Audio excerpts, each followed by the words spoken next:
नमस्कार दोस्तों, आज की न्यूज में आपका स्वागत है। दोस्तों, प्रसिद्ध हिंदी कवि नामधारी सिंह दिनकर की एक कविता है जिसमें उन्होंने लिखा है कि जब नाश मनुज पर छाता है, पहले विवेक मर जाता है। मतलब ये कि जब कभी किसी इंसान का बुरा समय आता है तो सबसे पहले उसकी सोचने समझने की शक्ति समाप्त हो जाती है। और ये बात इस समय किसी एक इंसान पर नहीं, पूरे एक देश पर सही साबित हो रही है। और वो देश है मालदीव। जी हाँ, ऐसा लगता है कि जब दुनिया के सारे देश भारत से अपने संबंध अच्छा करने के लिए अपने ईगो को एक तरफ रखकर भरसक प्रयास कर रहे हैं, उस समय मालदीव की सरकार और नागरिक अपने संबंध खराब करने की हर संभव कोशिश कर रहे हैं। चलिए पूरी बात जानते हैं, लेकिन आपसे रिक्वेस्ट है कि चैनल को सब्सक्राइब कर लीजिए, क्योंकि यहाँ आपको डिफेंस, फाइनेंस और फॉरेन पॉलिसी पर वीडियोस रोज मिलते हैं। तो दोस्तों, मालदीव भारत के नीचे की साइड में एक छोटा सा द्वीप है जिसकी आबादी 2021 की जनगणना के हिसाब से लगभग 5.25 लाख के करीब है और इसकी ज्यादातर इकोनॉमी टूरिज्म पर निर्भर है।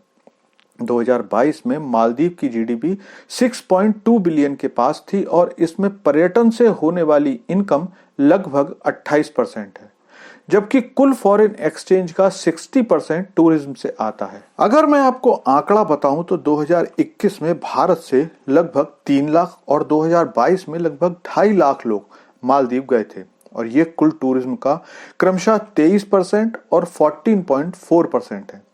ऐसे में जब भारत के लोगों का मालदीव के जीडीपी और टूरिज्म इंडस्ट्री में एक बहुत बड़ा हिस्सा है, मालदीव के लोगों ने भारतीय पीएम मोदी और भारतीय लोगों पर आपत्तिजनक पोस्ट की, जिसके बाद भारत मालदीव के रिश्ते पिछले कई सालों के सबसे बुरे दौर में पहुंच गए हैं। लेकिन अब जानते हैं कि आखिर ये सब हुआ क्यों। क्योंकि भारत ने मालदीव को हर संकट में बढ़ चढ़कर सहायता की है और सदैव अच्छे पड़ोसी की जिम्मेदारी भी निभाई है। और भारत ने मालदीव के लिए क्या क्या किया है, ये मैं आपको बाद में बताऊंगा। पहले बताता हूं कि इन हालातों की वजह क्या है। दरअसल मालदीव के नए राष्ट्रपति मोहम्मद मोइजू पूरी तरह से चीन समर्थक हैं। सरकार बनते ही सबसे पहले उन्होंने भारत के उन सैनिकों को मालदीव से लौट जाने का आदेश दिया जो मालदीव की ही सहायता के लिए वहां पर तैनात थे, और इनकी संख्या 100 से भी कम थी।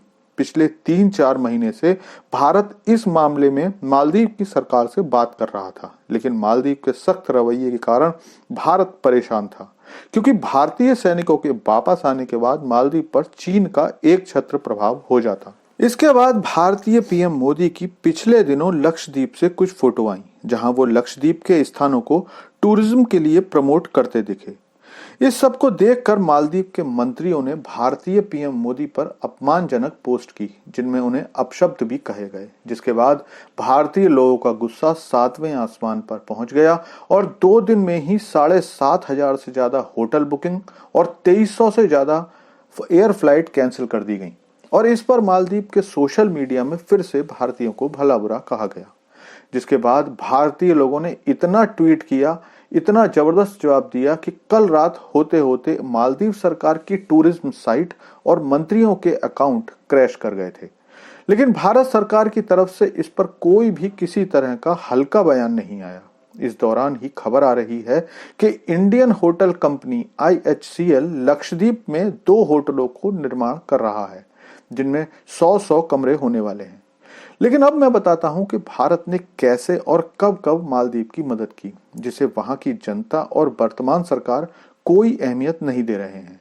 सबसे पहले बात करते हैं 2014 की, जब वर्तमान भारत सरकार सत्ता में आई थी। उस समय अचानक से मालदीव में पीने के पानी की कमी हो गई थी। ऐसे में भारत सरकार ने INS सुकन्या को भेजा, जिसमें लगभग 35 टन फ्रेश पानी तुरंत भेजा गया, जबकि रोज 20-20 टन करके कुल 1000 टन साफ पानी भेजा गया था। इसके बाद कोरोना के दौरान जब भारतीय वैक्सीन बनी थी, तो भारतीय सरकार ने मालदीव सरकार के अनुरोध पर 1 लाख वैक्सीन भारत से मालदीव को भेजी। ये तब था जबकि वैक्सीन बने अभी 2 दिन भी नहीं हुए थे, और भारत की बनी हुई वैक्सीन सबसे पहले अगर किसी देश को भेजी गई थी, वो भी देश मालदीव ही था।